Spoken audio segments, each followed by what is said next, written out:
네, 오늘 미증시 3대 지수가 반등의 탄력을 조금 더 키워가고 있는데요. 자, 지금 이 순간 시장 전략 어떻게 짜야 할지 깊이 있는 분석 살펴보겠습니다. 글로벌 인사이트 시간이죠.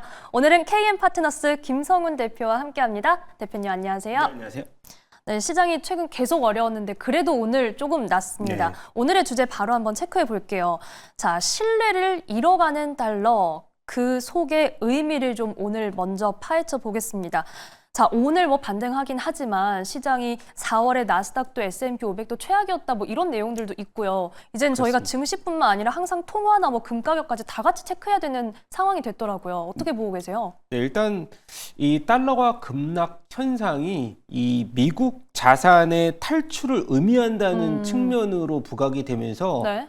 최근 들어서 보니까 이 엔화의 강세 그리고 금 가격의 상승, 대체 자산에 대해서 자금이 쏠림 현상이 이어지고 있다는 점, 이것이 미국 시장의 추가적인 급락을 또 예상하는 것이 아니냐. 일단 트럼프에 대한 이런 행정부의 경계론이 달러 이 가치에 대한 하락으로 이어지는 모습들인데, 네. 일단 지난주 성금요일 이후에 휴장, 그다음에 그 개장을 한 이후에 이 빅테크 업체들이 급락을 하면서 마감을 했는데요. 일단 화웨이의 중국 고객사 이 910C에 대한 인공지능 AI 칩의 대량 생산 이 출하로 인한 또 빅테크 기업들의 미국 빅테크 기업들에 대한 실적 어닝에 대한 훼손, 이런 여부들이 주식시장에 일부 작용을 했다가 오늘과 같은 경우 좀 빠르게 그래도 리커버리를 하는 모습들인데, 아까 말씀드렸듯이 지금은 이제 올해 들어서 트럼프가 세운 기록들이 굉장히 많은데요. 1974년 이후에 트럼프가 이제 취임한 이후 63일에 대한 이 지점에서 보면 달러 인덱스의 하락률이 지금 1위를 기록하고 있는 모습들, 그리고 연초 이후 네. 74거래일 만에 S&P 500이 낙폭이 일단 역대 1위를 기록했다고 있는 점, 그리고 더군다나 제가 아까 말씀드렸던 부분에서 달러화 급락이 지금은 엔화의 초강세 현상으로 이어지는 결부되는 모습들인데, 일부 엔캐리 이 트레이드에 대한 청산 이슈가 작년에 이제 블랙먼데이 이후에 또다시 나오는 것이 아니냐라는 우려감 섞인 모습들이 이어지고 있는데, 이 엔달러 환율을 보니까 지금 고점에서 이제 140엔대를 기록을 하면서 네. 지속적으로 이 BOJ에서 금리에 대한 인상 가능성과 함께 추가적으로 지금은 기축달러가 달러에서 엔화로 바뀌는 모습들이 아니냐라는 우려감이 일부는 있지만, 일단 작년 대비해서 본다면 올해는 연초 이후에 엔화에 대한 이제 이 매입 이 기조들이 계속 이어졌기 때문에 금융시장의 일부 작년처럼 쇼크는 기록이 될 것으로 여겨지는 모습들은 아니지만, 그래도 이런 흐름들이 좀 지속되고 있다는 점이 좀 우려스럽습니다. 일단은 아까 말씀드렸듯이 트럼프 행정부의 정책에 대한 시장의 신뢰를 잃어가는 모습들이 지속적으로 보여지고 있는 상황에서 인도와의 무역 협상이 일부 진정되고 있는 모습들, 하지만 이제 결자해지 측면으로 본다면 지금은 중국과의 협상 진전이 빠르게 이어지는 상황이 지금의 달러에 대한 약세가 일부 진정이 될 수 있는 하나의 일단 열쇠로 키로 작용을 할 것인지 아닌가, 그렇게 보고 있는 상황입니다. 네, 결국은 중국과의 관계가 열쇠가 될 수 있다. 자, 그런데 중국 말고도 트럼프 대통령이 지금 파월에게도 싸움을 거는 모양새가 됐잖아요. 네. 여기에 대해서는 지금 어떻게 좀 보고 계신가요? 일단은 임기는 계속 남아있기 때문에 파월 의장이 중간에 해임을 하는 그런 모습은 보이지 않을 것으로 보여지고 있고, 현실이 되진 않을 것이다. 그렇죠. 이제 네. 일단 트럼프 1기 이후에도 앨런 의장도 임기를 다 채워놨기 때문에 지금의 흐름에서 본다면 전 세계의 금융 대통령이라고 불리고 있는 파월 의장이 오히려 지금 임기를 다 마치지 못하고 해임을 한다면 금융시장에 대한 쇼크 가능성들이 더 커지기 때문에 일단 금리 인하에 대해서 이제 연준에 대해서도 스탠스를 6월 이후로 잡고 있는 상황에서 본다면 물가를 건드리지 않고 이제 이런 금리 인하에 대해서 일단 이 하드 데이터적인 수치를 계속 지켜보겠다고 했기 때문에 일단 이 실패자라고 하는 이제 이 언행을 계속 보여주고 있는 트럼프, 지금 금리를 내리지 않으면 경기 둔화에 대한 흐름을 이어갈 수 있다. 일단 이런 모습들은 뭐냐면 파월 의장에게 일부 경기에 대한 침체를 덮어 씌우는 모습들이 아닌가라고 시장에서는 좀 더 트럼프가 경기 침체를 일비 예상을 하고 오히려 이런 이 귀책을 트럼프의 이제 파월에 떠넘기는 모습들이라고 조금 비춰지고 있는 상황인데 일단 결론적으로 본다면 이런 모습들보다는 지금은 실적 시즌에 일단 주목을 해보면서 이런 기출을 주목해보자라고 말씀을 드려보고 싶고요.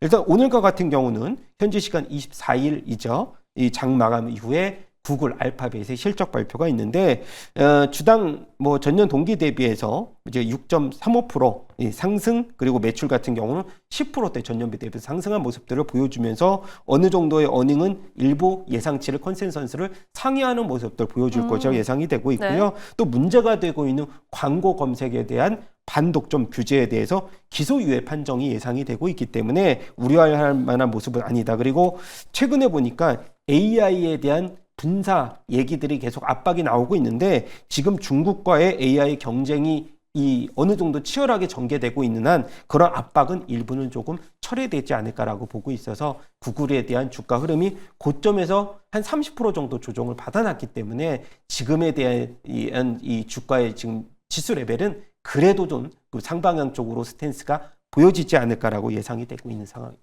네, 구글 그래도 좀 상방을 기대할 수 있다. 자, 그 밖에도 저희가 실적 발표에 주목해보면 좋을 기업이 있을까요? 뭐 일단은 이번 주 같은 경우에 오늘 버라이즌 실적 발표가 나왔는데 사실 매출에 대한 일부 감소가 있어서 주가가 뭐 한 5, 6%대 하락을 보이다가 지금은 약보합권으로 이어지고 있는 상황이고 뭐 AT&T라든지 그리고 이제 24일 날 T모바일 실적 발표가 있는데 애플에 대한 스마트폰 가격 인상에 대해서 미리 지금은 이 수요자에 대한 변화 분석을 일부 체크할 수 있는 이제 종목들의 실적 발표라고 우리가 생각이 된다라고 하면은 백악관의 최근 아이폰 일부 제품에 대한 관세 면제 이슈가 있기 때문에 이런 모습들에 대한 어느 정도의 방향성 체크라든가 이런 모습들도 좀 중요한 실적 발표가 아닌가라고 보고 있는 상황입니다. 네, 좋습니다. 그 밖에 뭐 오늘 밤이 지나면 나오는 하나의 기업이 있는데 그 기업 잠시 후에 좀 살펴보도록 하고요. 그 전에 저희가 중국에 대한 이야기로 좀 가볼게요. 네, 그렇죠. 중국은 정말 계속해서 강한, 좀 더 여유 있는 스탠스를 아무래도 보일 수밖에 없는 것 같아요.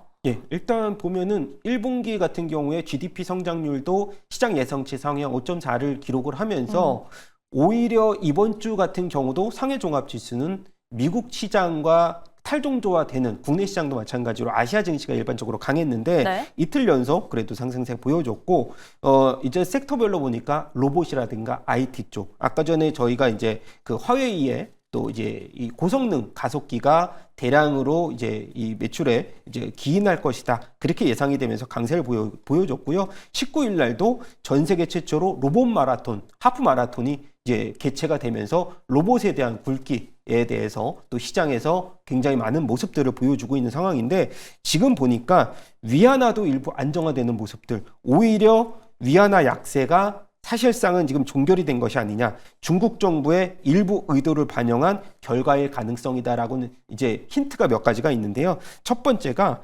이미 미국이 중국산 제품에 대해서 관세율을 너무나 높게 때렸기 때문에 이미 이 위안화 약세로 이 포지션을 할 대응의 가치가 없는 것이죠. 굳이 그럴 말하자면. 필요가 없다. 그렇죠. 그리고 네. 두 번째 같은 경우는 중국이 미국과의 협상을 안 할 거면 모르겠지만 할 거라면 위안화 약세에 대한 신호를 오인할 여지가 있기 때문에 일부 협상에 대한 가능성들을 열어둔다면 위안화에 대해서 지금 약세의 흐름보다는 일단은 좀 안정화 추세로 가자는 의견들이 많았고요. 그리고 또 하나가 교역 상대국에 대해서 이제 위안화가 추가 약세를 보인다면 무역 불균형을 초래할 수가 있기 때문에 이런 흐름에 있어서는 지금은 안정화 추세로 가는 게 맞는 것이 아니냐. 그리고 마지막이 제일 중요한데 최근에 중국이 소비에 대한 내수 증진의 확대 그리고 이구환신 정책을 쓰는데 오히려 위안화를 절하한다라고 하면은 일단 물가에 대한 이 상승을 촉진할 수 있기 때문에 일단 위안화는 안정화가 내수 증진에도 좀 도움이 된다는 취지로서 위안화 안정화 정책을 계속 쓸 것이라고 보여지고 있는 상황입니다. 네, 중국도 계속해서 뭐 소비는 지금 가까스로 지켜야 그렇죠. 하는 상황이기 때문에 이 내용까지 살펴봤습니다. 빠르게 저희 테슬라 살펴볼까요? 네, 오늘 보니까는 어제 낙폭을 계속해서 일부는 망해하는 모습인데 네. 실적에 대한 긍정적인 효과보다는 일단 이 CEO 머스크의 복귀가 일부 좀 확인이 되는 것이 아니냐 뭐 짐작을 하고 있지만 근데 이제 이 GLJ 리서치 대표적인 이 테슬라 약세론자죠. 이제 그 고든 존슨의 애널리스트 보고서가 일부 나왔는데 지금 시장에서는 테슬라가 워낙에 비싸게 거래가 되고 있다. 포워드로 봐도 90배 수준이고 1분기 매출 같은 경우 예상치가 196억 달러 수준인데 월가 컨센서스는 215달러 그리고 EPS가 더 심각한데요. 일단 월가 컨센서스가 0.44달러 수준인데 이제 이 제일 리서치에서는 0.25달러로 거의 40% 삭감한 이 실적을 1분기에 예상을 하고 있기 때문에 테슬라의 주가에 대해서 가이던스가 워낙에 고점과 저점이 굉장히 변동성이 높기 때문에 일단은 저는 테슬라에 대해서 단기 변동성 확대 구간이다. 일단 단기적인 저점 매수 구간은 아니다라는 의견을 드리도록 하겠습니다. 네, 지금 매수 구간은 아니다라는 말씀까지 함께 해주셨습니다. 오늘 장 마감 후에 어떤 내용 나오고 또 일론 머스크가 우리가 기다리는 말을 해주는지 좀 지켜봐야겠습니다. KM 파트너스 김성훈 대표와 함께했습니다. 고맙습니다.